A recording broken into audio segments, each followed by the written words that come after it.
Kuliah Fikih Muamalah. Oke,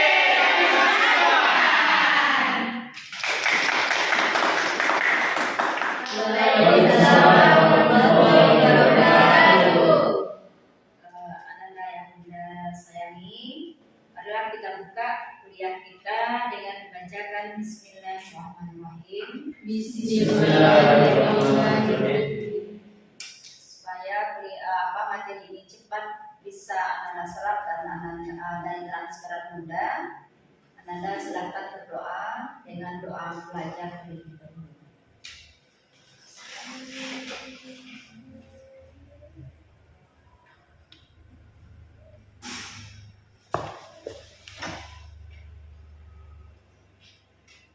Baik, selesai Nanda. Absennya langsung Bunda ambil di portal aja ya.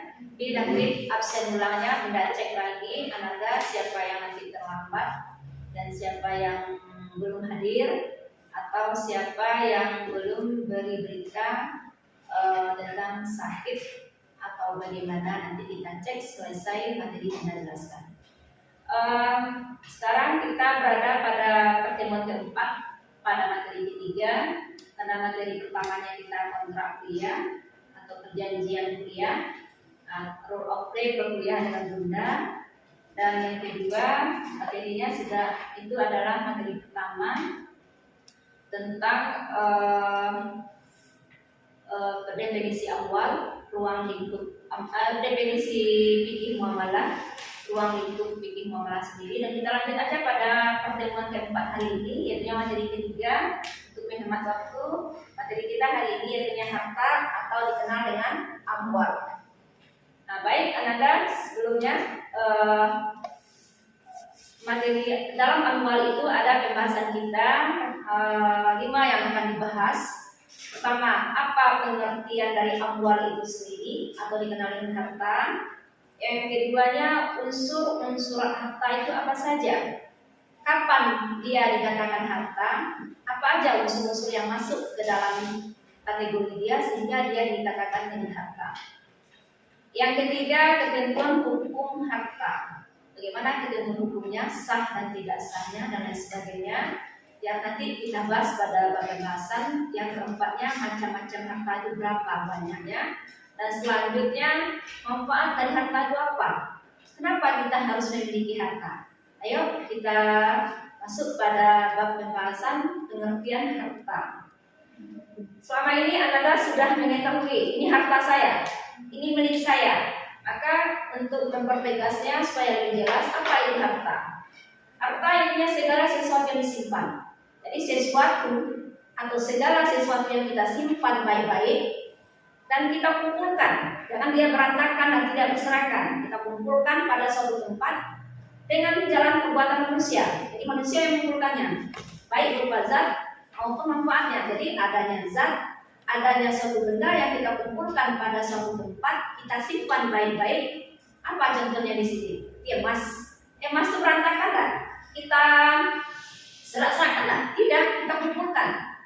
Setelah kita jaga dia baik-baik, kita simpan suatu tempat. Di mana tempat penyimpanan emas? Ini emas ya. Emas ini adalah harta. Kenapa emas dikatakan harta? Karena dia, kita lihat kategori pertama, dia itu dikumpulkan, disimpan. Siapa yang tidak emasnya disimpan? Simpan semua kan? Yang kedua, dikumpulkan. Setelah dikumpulkan, kumpulkannya siapa? Manusia kumpulkannya. Yang lagi, dia bermanfaat. Untuk apa emas? Tabungan, investasi. Dan ini terakhir dari manfaat emas itu ada apa? Kita bisa bergaya, berhias sambil menabung. Yang setelah itu kita lihat lagi hewan, sapi. Sapi ini termasuk harta. Kenapa?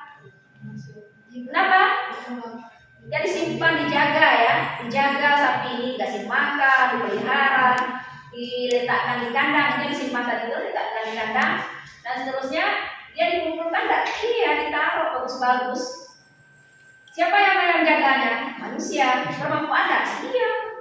Dari dagingnya, kulitnya dan tulangnya segala macam dimanfaatkan.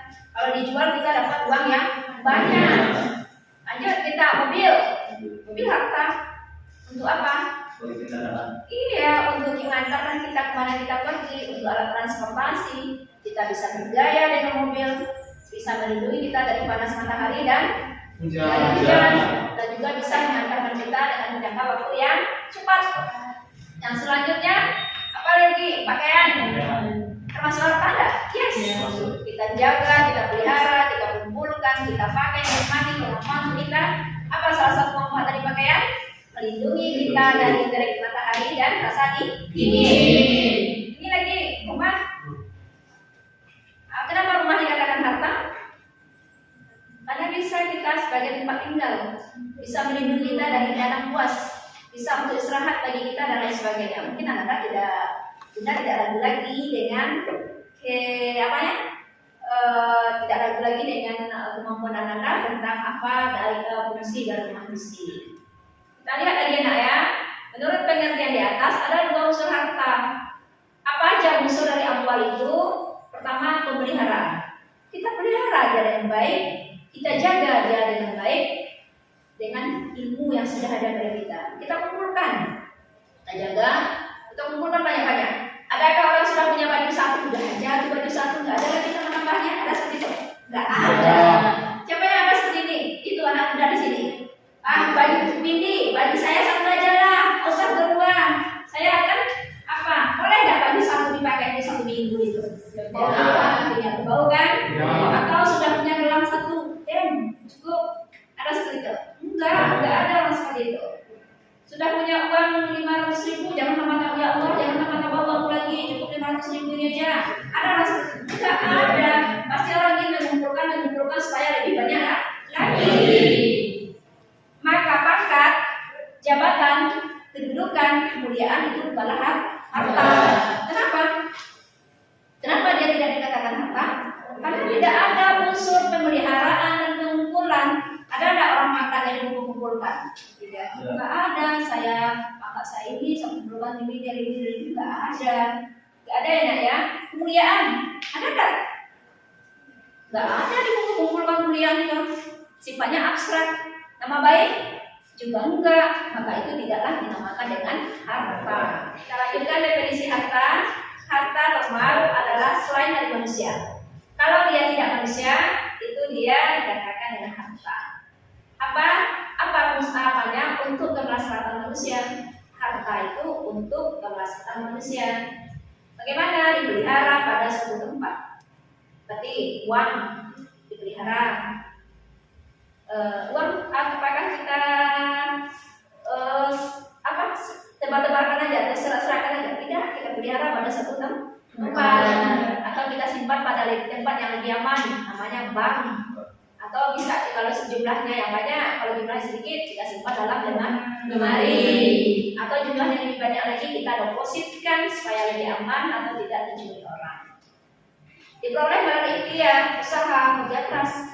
Apakah bisa uang datang dari langit atau emas yang bergumpal-gumpal itu jatuh dari langit? Tidak, itu mustahil. Maka harus jalan kerja keras dan dasar dengan ikhtiar. Wajib terwujud, maka manfaat sesuatu bukan harta. Itu menurut Asbin As-Siddiqi. Kita lihat lagi. Ini harta. Kenapa dikatakan harta? Karena manusia itu cenderungnya kalau punya uang harus banyak, punya emas harus banyak, punya punya pakaian harus banyak dan sebagainya. 4 unsur dari harta. 1, bernilai. Apa contoh bernilai di sini? Uang. Bagaimana Anda membuktikan uang itu bernilai? Yes, kita bisa membelanjakannya untuk kebutuhan kita, beli baju, beli sepatu, ingin beli make up, ingin beli baju baru, ingin beli rumah. Maka sini bisa kita buktikan uang itu bernilai. Selanjutnya mana? Terpelihara. Apa contohnya di sini? Rumah. Rumah itu apakah kita rusak? Tidak. Rumah itu tetap kita pelihara, kita jaga kebersihannya, kita ganti catnya dan lain sebagainya. Maka itu termasuk harta. Dan selanjutnya bermanfaat. Contoh di sini kursi tamu ya nak ya. kursi tamu itu bermanfaat atau tidak? Dari mana kita bisa membuktikan bahwasanya kursi tamu itu bermanfaat? Ya bisa kita gunakan untuk duduk, untuk istirahat, untuk menerima tamu. Apalagi kursi tamu itu? Apakah kursi tamu ini untuk tamu saja? Tidak boleh. Bisa kita sambil ngetik dengan laptop, kita bisa duduk kursi tamu kita, maka sangat terasa manfaat.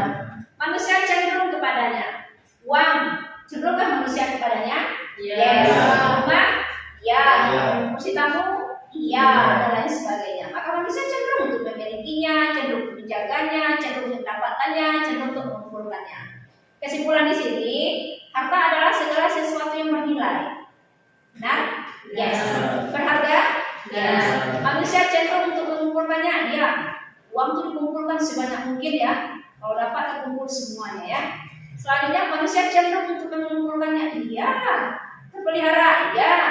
Rumah dibeli banyak-banyak ya. Untuk apa? Untuk menikmati hasilnya untuk senang hidup. Dan dapat dimanfaatkan ketika kita membutuhkannya. Kita lihat lagi ya. Anaknya selama ini mengetahui tidak apa macam-macam harta itu? Macam-macam harta itu dari kebolehan atau manfaatnya. Satu, benda yang boleh dimanfaatkan. Apa saja itu? Sesuatu yang pemeliharaannya dibolehkan oleh syarak. Seperti barang-barang kebutuhan rumah tangga. Apa aja nih? Ini ya. Ini boleh secara syarak. Apa aja di sini nih? Di apa namanya ini? Di keranjang ini? Buah.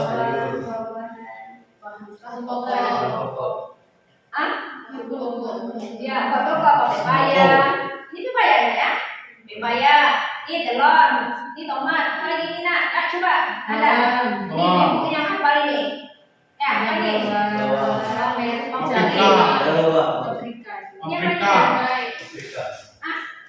Ini sertifikat. Ini kacang-kacangan. Ini apa nih? Buah-buahan. Labu siam ya? Ya, labu siam. Ini bawang merah. Ini apa nih? Bawang. Nah, ya kan kalau ada semua ini hal yang dibolehkan dalam syarak. Artinya yang tidak terlarang artinya makanan-makanan yang halal dan tubuh-tubuh yang halal yang dibolehkan secara syarak. Kita lihat lagi benda yang tidak dibolehkan dimanfaatkan secara syarak kecuali dalam keadaan darurat seperti kamar dan daging babi. Ini daging babi. Daging babi ini bagaimana dalam syarak? Ada nggak yang makan daging babi di sini? Tidak. Dilarang. Kenapa kamar dilarang dalam syarak? Karena dia memabukkan. Orang kalau sudah mabuk, akalnya tidak berfungsi lagi. Ya nak ya, tidak berfungsi lagi itu makanya dilarang. Lanjut nak. Ketentuan hukum dari segi akad dan penggantian kerusakan. Apa itu? Maka dalam fikih muamalah istilah ini dikenal dengan al-mutakawwim. Apa itu mal mutakawwim? Mal mutakawwim akad sah terhadap jual beli, hibah dan sebagainya. Nah, contohnya sini akad transaksi dalam Islam, transaksi jual beli. Kapan akadnya dikatakan sah? Apabila sudah memenuhi rukun dan syarat. Ini yang diizinkan. Apa itu rukun jual beli? Pelaksanaan yang harus dilengkapi pada waktu melaksanakan akad. Kalau syarat, pelaksanaan yang dilakukan sebelum waktu pelaksanaan harus kita lengkapi dulu sebelum. Ya nak ya. Yang selanjutnya mal ghairu mutakawwim. Apa itu mal ghairu mutakawwim? Tidak sah akadnya terhadap selain akad yang dibolehkan seperti akad jual beli kamar dan jual beli. Kenapa dikatakan itu tidak sah akadnya? Sebelum akad disyaratkan. Apa bolehkah jual beli kamar? Tidak. Pada dasarnya jual beli kamar itu adalah dilarang. Kenapa? Karena kalau dibeli oleh seseorang sudah pasti untuk diminumnya, besar kemungkinan untuk diminumnya. Kalau diminumnya akan mendatangkan mudarat karena kamar lebih besar mudaratnya daripada manfaat. Mana kalau dalam hukum kita kalau besar mudarat daripada manfaat, nanti ditinggalkan. Oke, selanjutnya ini jual beli yang terlarang itu mal yang dikenal dengan mal mutakawwim. Apa itu? Apabila terjadi terjadi kerusakan barangnya, maka wajib diganti senilai dengan harta yang rusak. Yang rusak apa contohnya di sini? Apa contohnya di sini? Apabila terjadi kerusakan barangnya, maka wajib diganti senilai dengan harta yang rusak. Contoh, enak ya? Anda minta minjam apa yang bisa terjadi kerusakan? Misalnya minjam jilbab aja. Minjam jilbab yang Anda pinjam itu tutup. Maka robek, apakah bisa diganti yang rusak saja? Apa juga itu harus utuh. Apa yang mudah Anda makan? Bensin apalah pinjam segera nomor teman. Pada dasarnya yang kamu pinjam itu baik. Setelah kamu pakai ada rusak, kamu perbaiki yang rusak sedikit. Ya, kedua, mal gaya mutakawim. Apabila terjadi kerusakan tidak wajib diganti, bahkan memang seharusnya dimusnahkan. Apa contoh sini? Minuman khamar. Teman kamu meminum khamar, dia taruh dulu di atas meja satu gelas. Maka dia pergi mandi. Tiba-tiba datang kamu tumpahkan. Maka kamu tidak punya kewajiban untuk menggantinya. Kenapa?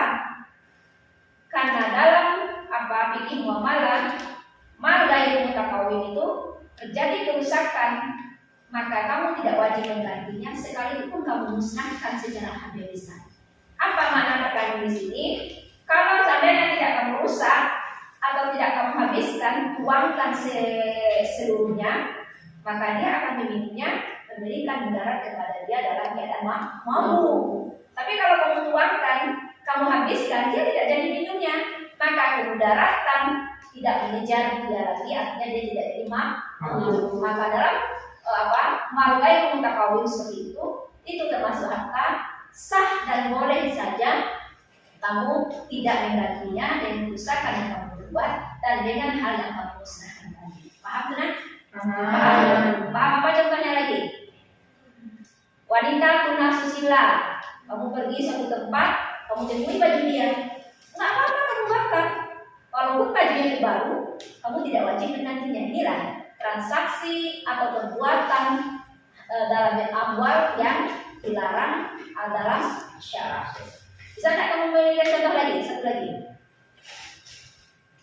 Apa? Ban.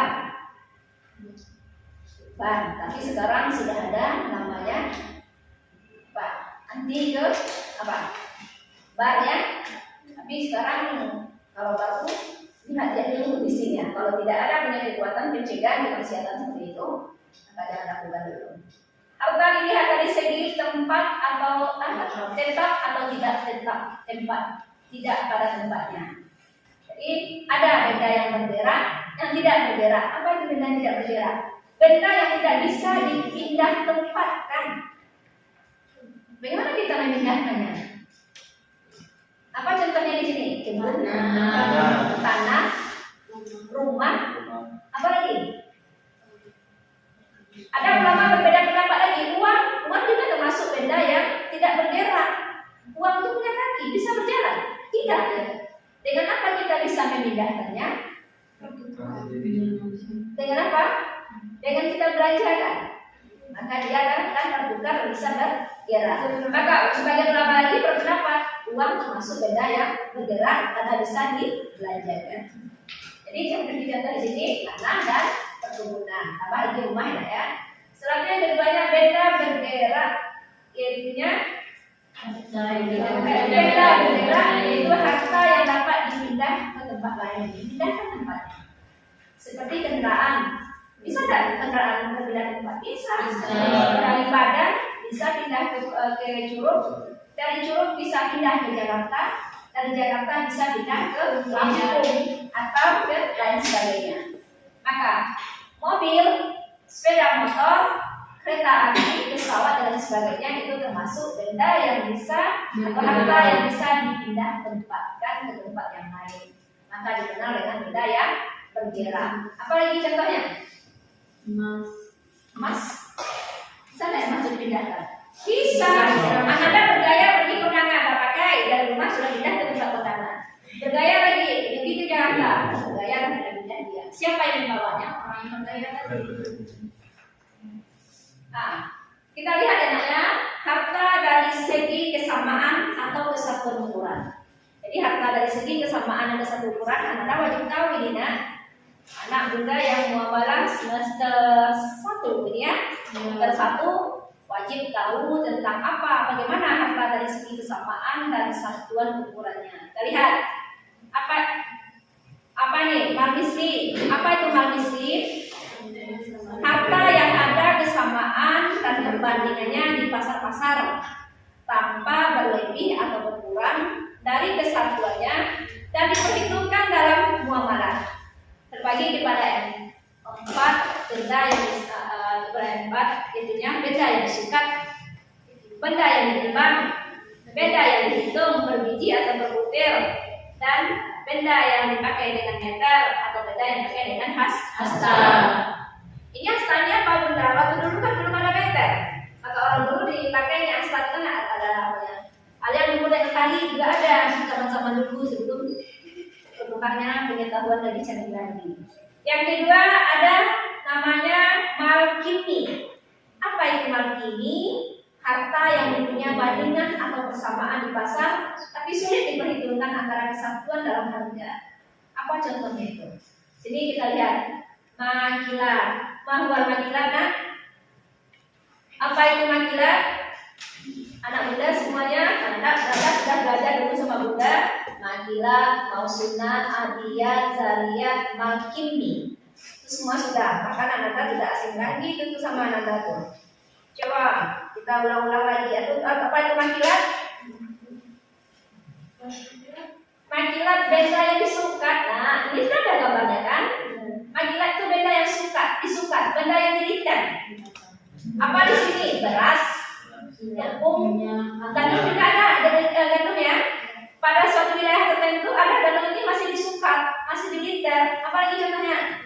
Minyak goreng masih ada di liter, minyak tanah masih ada di liter ya nak ya. Oke, paham tuh nak? Masih ada benda yang ragu? Mau sunat? Benda yang ditimbang ya nak ya. Apa contohnya benda yang ditimbang sini nak? Besi. Ada beli besi 1 biji itu tidak? Beli besi sekilo, beli besi 2 kilo, ya nak ya. Maka itu ditimbang. Gula, ada. Beli gula sesendok ya? Gula sesendok enggak. Beli gula seperempat sekilo, maka dia pakai timbangan.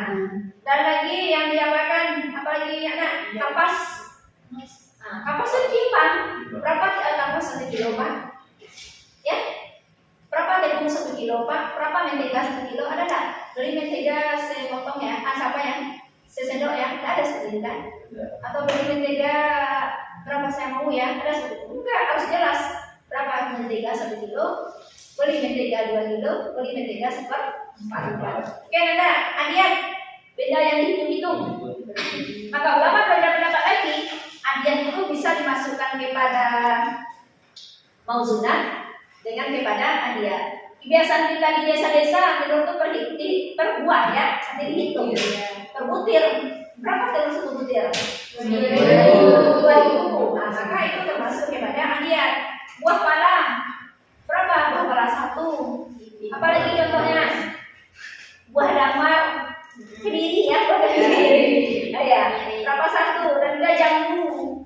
Berapa jambu 1 bu? Apakah jambu bisa berapa sekarang? Ada apa? Berapa jambu itu terus jambu itu berbutir berapa jambu 1 bu ya?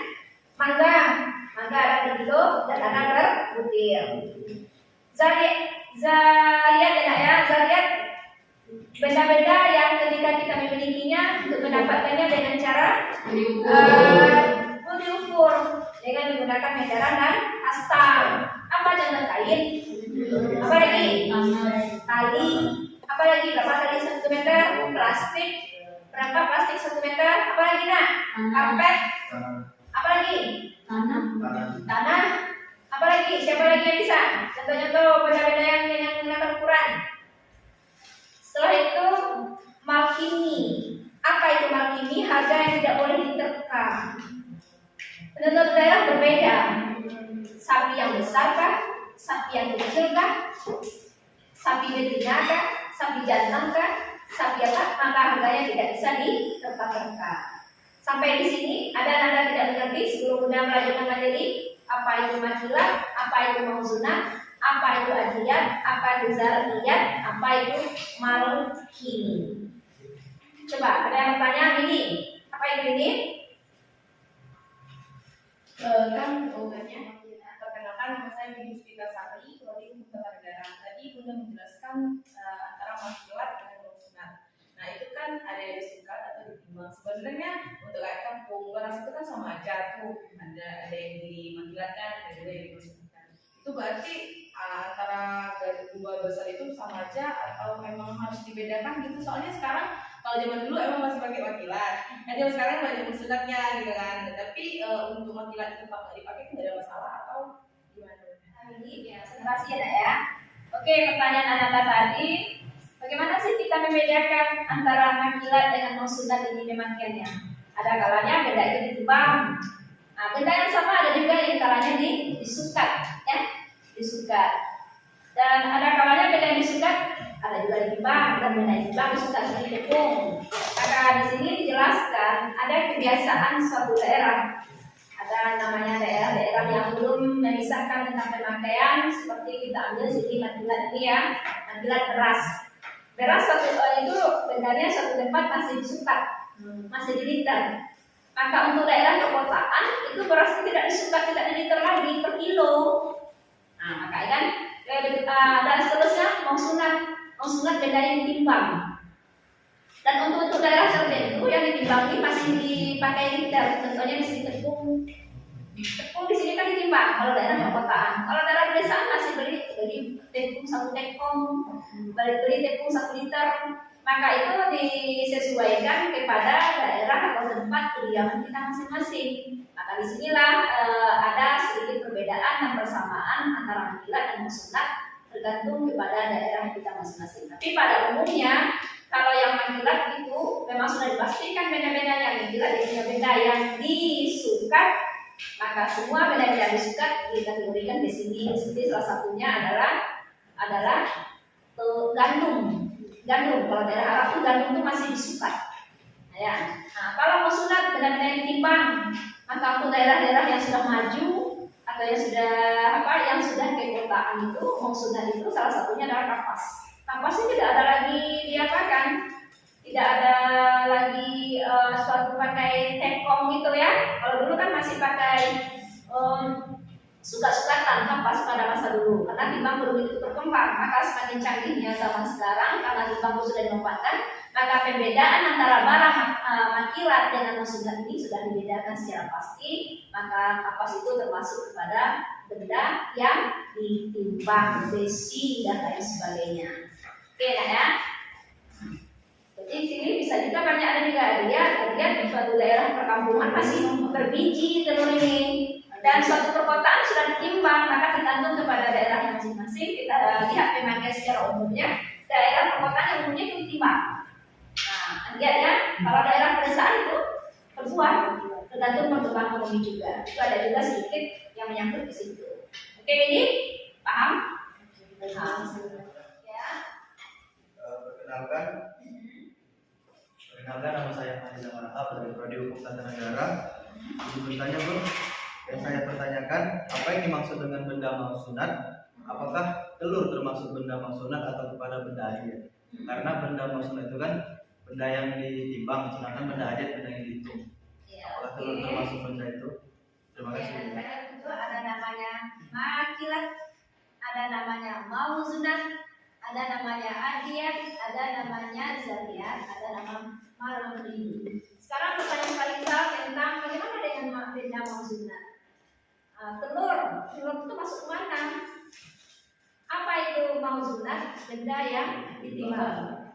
Maka ulama maka di sini ada persamaan pendapat dan bisa dimasukkan tergantung kepada wilayah di mana Anda berada. Tapi kalau dalam ketetapan fikih muamalah, dalam masalah pembahasan harta, telur itu termasuk kepada benda mauzunat karena dia itu ditimbang.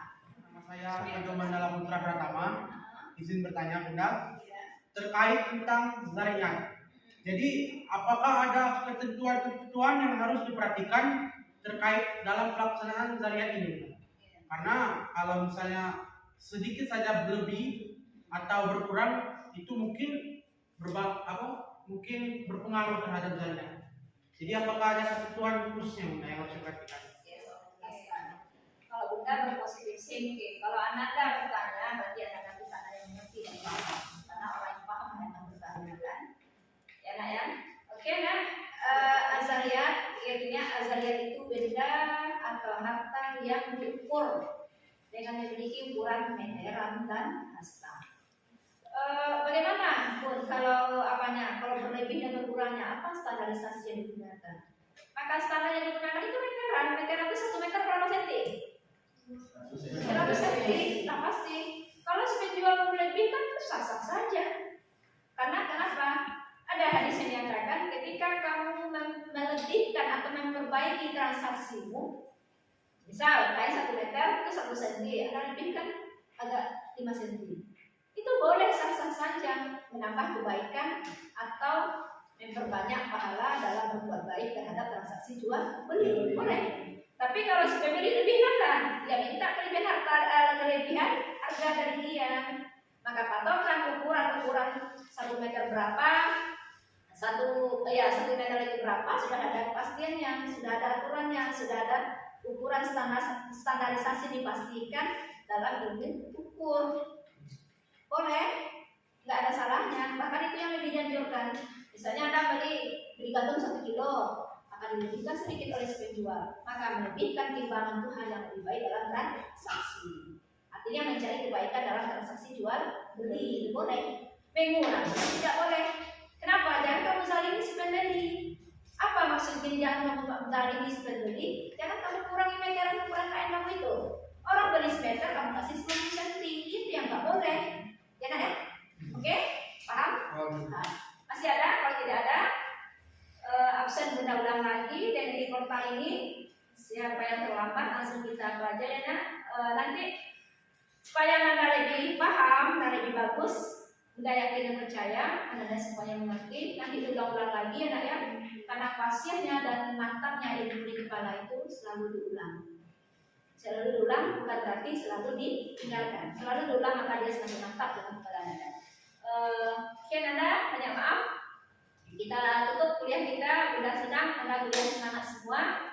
Ini anak-anak hebat semuanya, anak-anak yang penuh semangat. Kita tutup kuliah kita dengan membacakan Alhamdulillahirabbil alamin. Alhamdulillahirabbil alamin.